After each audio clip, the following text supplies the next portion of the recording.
Denise Giardina, an American author, weaves an imaginative reinterpretation of the life of Dietrich Bonhoeffer in her novel Saints and Villains, 1998. Bonhoeffer, a German pastor and religious scholar, is known for his daring plot to assassinate Hitler, an endeavor that culminated in his capture and execution at Buchenwald during the waning days of World War II. Giardina's novel delves into the intricate moral dilemmas faced by Bonhoeffer as he grappled with the juxtaposition of his profound understanding of the Nazi regime's heinous acts and his unwavering determination to survive. While fictional, the novel has garnered acclaim for its meticulous adherence to the historical essence of its central narrative. Its accomplishments include winning the Boston Book Review's Fiction Prize and securing a nomination for the International Dublin Literary Award. Saints and Villains draws upon the limited information available about Dietrich Bonhoeffer's life. An outspoken adversary of the Nazi Party from its inception, Bonhoeffer was characterized by his compassion and profound empathy for humanity. The novel initiates its portrayal of Bonhoeffer by tracing his formative years, delving into the challenging circumstances of his upbringing and family, as well as his rigorous pursuit of self-guided education. Rather than casting Bonhoeffer as a paragon of virtue within the contemporary realm, Giardina unveils his ordinary humanity, juxtaposed with his intricate moral and intellectual depth. The narrative frequently paints Bonhoeffer as deeply despondent and plagued by self-doubt, offering insight into his psychological complexities.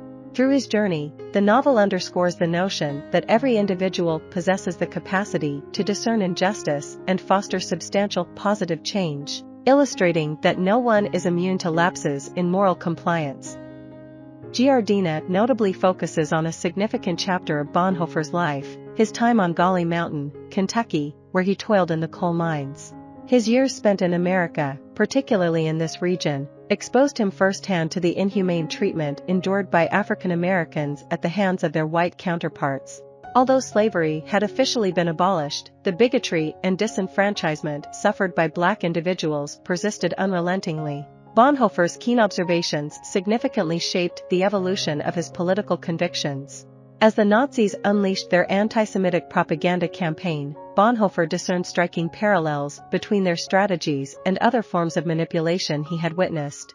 He maintained a steady correspondence with his family via mail, expressing his indignation and exasperation at the calculated normalization of white supremacist ideologies.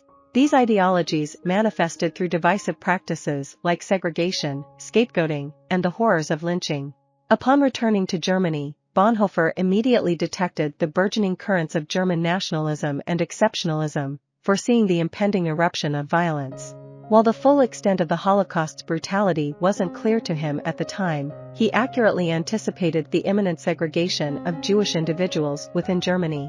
Throughout his extensive campaign against the Nazis, Bonhoeffer engaged in dissident political activities that attracted their notice. However, his clandestine plot to assassinate Hitler and dismantle the Nazi regime remained concealed from their knowledge.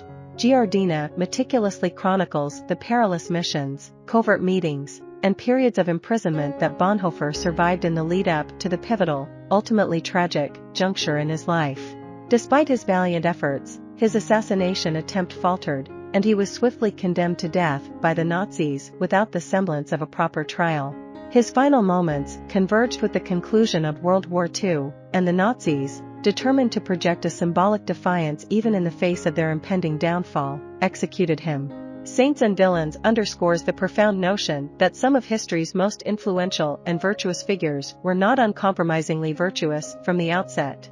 Instead, their goodness emerged from years of grappling with their own imperfections and challenges. I hope you enjoyed this video. Leave a like if you did, and be sure to subscribe. Thank you.